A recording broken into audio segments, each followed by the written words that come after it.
Diana, when we got together, when we started working together in 77, I think it was, she had recently left her husband, so she was single. She was no longer with the Supremes, so she was a solo artist.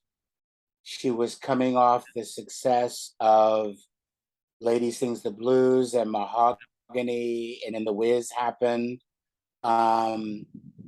So she was at the top of her game. And over the years, a lot of people have kind of come up to me and told me stories about her not being very kind. And my reaction to that is, I think it's very possible that all of us have had phases in our lives where we possibly weren't very kind because of one thing or another. We're humans, yeah.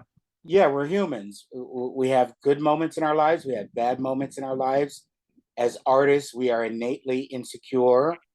And this business will eat you up and spit you out in a minute. And especially if you were at that level of stardom. But when I worked with her, she was fan-fucking-tastic. And to make it even better, during our tour, she came out with the Boss album, which became #1.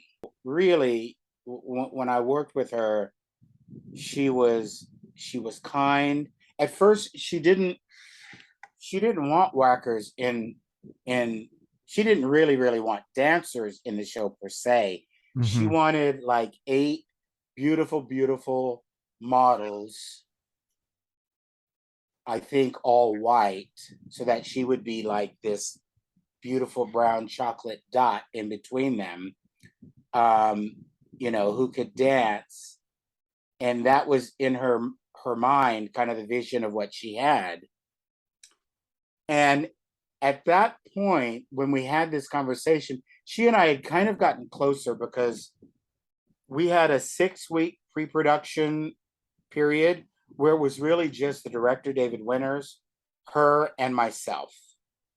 And she rented a bungalow at the Beverly Hills Hotel where we all three kind of lived. And she and I became kind of buddies. She would ask me my opinion because she realized, this young kid knows music. I grew up with her music. So I knew all about Motown, and, she would ask me, what are the kids listening to?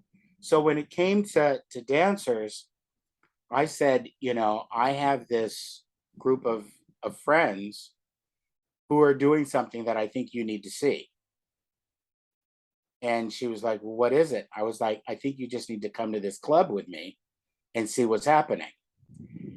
And so she got dressed up one night. And when I mean dressed up, I mean dressed down. She went incognito. No one knew it was her.